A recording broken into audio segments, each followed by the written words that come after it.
Airbnb landscape is transforming faster than ever. There's now over 7.5 million listings globally, new regulations reshaping major markets, and guest behaviours dramatically shifting. Hosts who don't adapt are already falling behind. You'll have to excuse my friend. He's a little slow. The successful hosts of 2025 won't be the ones with the most properties or the best locations. They'll be the ones who adapt earliest to these trends. In this video, I'm going to show you exactly how to position your properties for success in 2025 and the specific changes you need to make right now to stay ahead of the curve. So first up, we're talking about the changing nature of travel itself. Long-term stays of 28 days plus remain one of the fastest growing length of stays on the Airbnb platform. And more specifically, stays of 7 nights or longer are outpacing shorter stays. And because of that, there's increased demand for more fully equipped long-term accommodations. In a nutshell, people are coming to stay for longer periods of time and they don't want to stay in a bare, empty property. It needs to be somewhere where they can move into and feel like they live there. And my prediction is the extended stay sector is not just a trend, it's a fundamental part of Airbnb's business model and just travel in general that you as a host need to stay on top of. And so how do we do that? Well, I'm going to give you recommendations for all of these predictions that I'm coming up with. For this one, first of all, we have to actually incentivize people to come and stay longer in our properties. And we do that by having effective rate pricing strategies that's going to discount for longer stays. So that means having competitive weekly stay rates and also monthly stays. But we really want to be using dynamic pricing, so something like Price Labs, because while we want to discount for longer stays, we want to still keep our nightly rate for shorter stays high. And if you follow this channel, you'll know that I love these longer stays. They're far more profitable even at a lower nightly rate. The types of guests that you're going to get come and stay in your place are much nicer. They're here for work. They're out of the property the whole time. They don't even really cook in the place that much. They're no bother. So some more recommendations to attract these longer stays. You are potentially going to have to adapt your property. And that means a full kitchen setup with quality appliances. If someone's staying here for a month or more, the chances are they're going to cook in your place multiple times. So they need to have everything there that they can properly just like live in it as if it's their home. You 100% are going to need laundry facilities because you want it to be convenient for people that don't want them to have to go out to a laundrette or whatever. Have a washing machine and a dryer in the property. Storage as well is a big thing. If someone's coming for a month, they're going to have a lot of stuff with them. They are 100% going to be unpacking that suitcase like a lot of leisure guests don't do. They 100% are going to be needing storage space for clothes, for other stuff that they're going to bring with them. And one of the main reasons why people are coming and staying for longer is for work. Now we're going to come to that later, but just in terms of adapting your space, you are going to need to have some sort of comfortable, pleasant, well set up work area for them. It's also a good idea to update your marketing copy to show that you're welcoming these longer stays, to tell them what you're doing to make a longer stay more comfortable for them. So highlight all the stuff that you've put in, highlight that you're set up for someone to stay here for like a month or more, literally showcase the storage space that you've created and just show the home from home comforts that someone who's trying to choose somewhere where they're going to be for a long period of time can see that you've put the effort in to cater specifically for them. So while the change in travel patterns are reshaping how we set up and use our properties, they're not the only trend that are shaping the market. So I want to talk now about how increased competition is forcing hosts like you and I to up their game. So in 2025, the size of the market and the competition out there is going to have a huge impact on all of our businesses. There are now over 7.5 million listings globally. To add to that, there's just a general increasing professionalism of the industry, which is a good thing. The competition is really hotting up, particularly in cities and towns and areas with high demand. Everyone's fighting for those guests. And so my prediction for 2025 is these markets are going to become increasingly professional and the amateur cowboy hosts are going to really struggle and just leave the market. And that's because the chasm that's forming between amateur hosts who really don't give a shit, who are in here just to make money, and those hosts that watch this channel, read this book, who are trying to do things right for their guests to run a professional hospitality business, that gap is widening and widening. And the guests who look on the platform can literally, as clear as day, see the gap. They can see, this place looks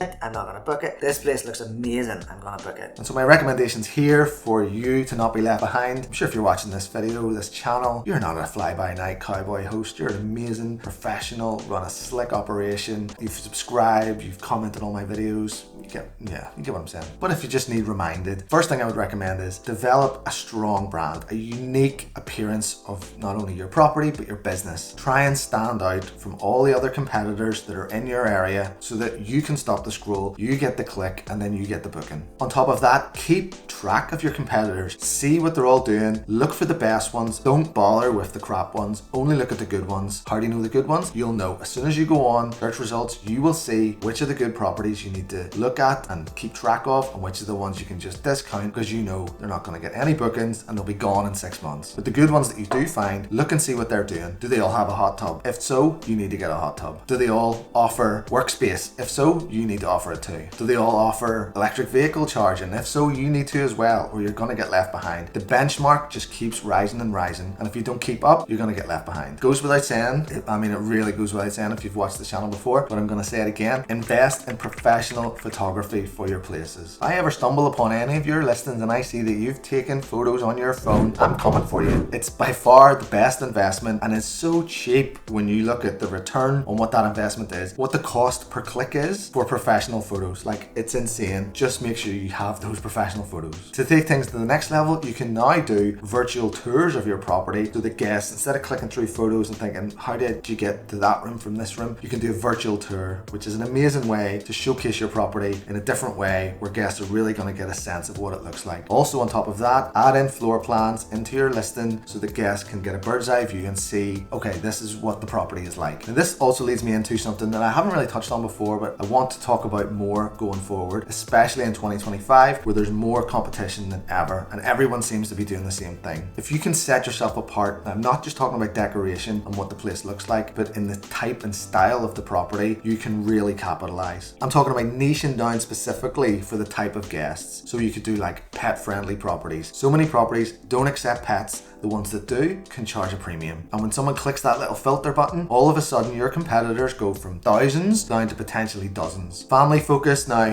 I'm sure all of us as hosts would say we welcome families, but are you family focused? Like, are you actually catering specifically for families? Like, do you have a kid's playroom? Do you have toys? Do you have like climbing frame out the back? That's classy. Things like that can really sell it to a family with kids like me. If I'm traveling and I saw that, that really might sway me to book one property over another. Business ready, we've touched on, and we're going to go deeper into in a minute about really leaning right into this remote work style property. But one that I think, I've spoke to some clients about this recently, and the one that I think offers the best return, but is also the scariest, is having a place that's catered specifically for parties. Excuse me, what? I'm talking about like a stag or a hen house. Now, I talk about in my book, the 5th P is protection, to keep away from stag and hens, to keep away from parties. Any trainer or any course that you go to is going to warn you about parties. We're all hardwired as Airbnb hosts to fear the party, to like push it away. Absolutely not, we do not accept that. But what about if you did accept it? Like with the pet-friendly properties, but on a much more expensive and a much slightly riskier scale, if you cater specifically for parties, specifically for hen do's or stag do's, you are in an amazing position. Now, what would you need for that property? Well, probably for it to have no neighbors, because there is going to be noise here. You're probably going to need it to have lots of bedrooms, because parties like this cater for large groups. You're probably going to need your furniture screwed down,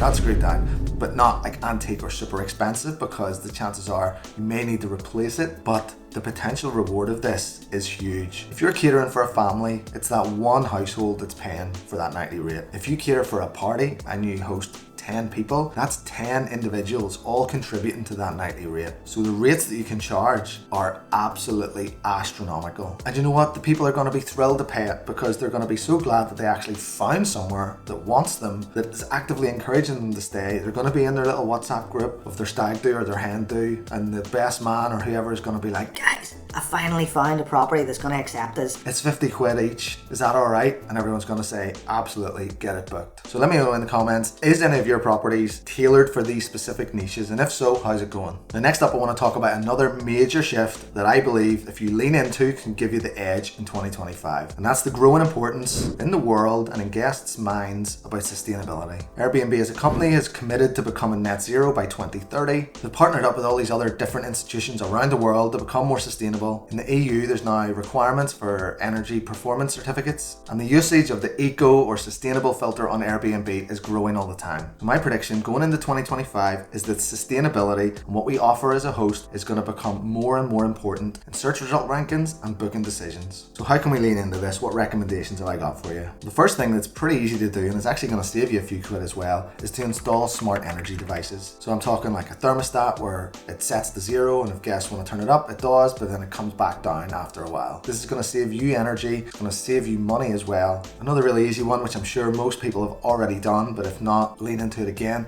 is switching all your light bulbs to LEDs, but also maybe looking at different appliances that are more energy efficient. If you can add an EV charger on your property, that's going to definitely be a draw for guests. There's some discussion about how you're going to be able to potentially charge for that. I hear about guests just plugging their car into a house and like it draining the host's electricity. That's not really the way it should work. We don't know how that's going to play out, but it definitely is something that you could be offering. And then having a distinct sustainability section in your listing and clearly documenting and talking about all the things you've done to make your place sustainable. Now, sustainability isn't the only way the guests' preference are changing. Biggest transformation in the way people use Airbnb is the revolutionary way in which people are working these days. There's been a huge increase in these workations, the expansion of the Live and Work Anywhere program, as well as the huge increase in digital nomads who just travel around the world with an amazing life, obviously no kids, staying in these beautiful places and working and making money. And they could be staying in you or I's properties. The laptop friendly amenity on Airbnb is by far one of the biggest clicked filters on the platform.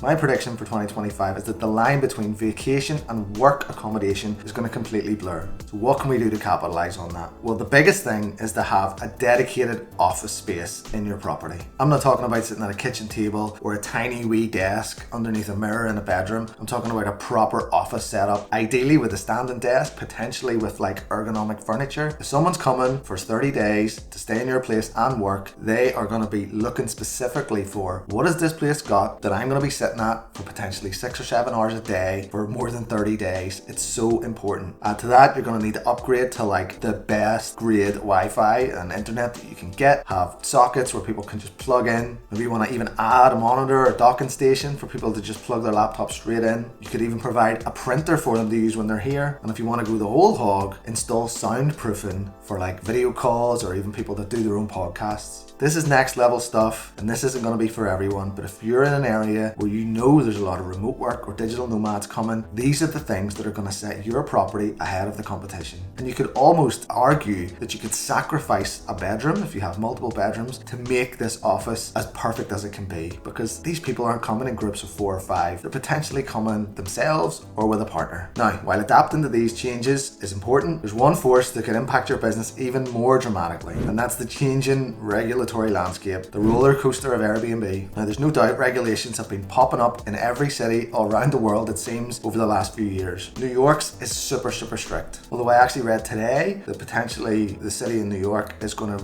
relax those regulations slightly because they've seen all Airbnbs basically disappeared, but rental prices and the housing market did not rebound as much as they thought. Surprise, surprise. Surprise, surprise. Surprise, surprise.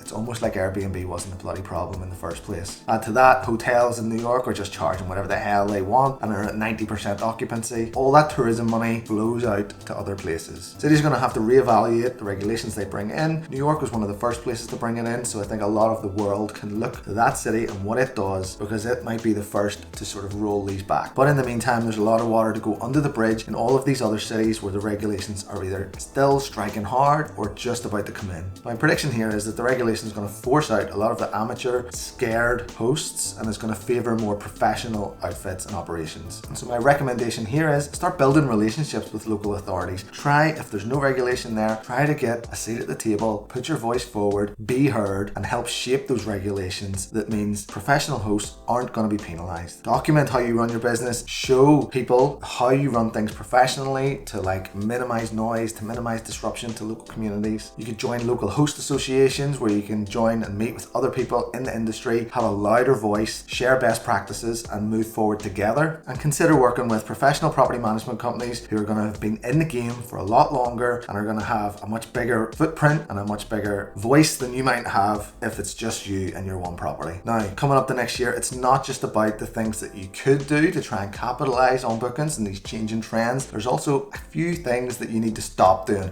mistakes you need to avoid. And for that, you need to watch this video next. Thanks for watching, and I'll see you in the next one. By the way, do you like the new camera? This is the first video I've done on it. I'm hoping it's good.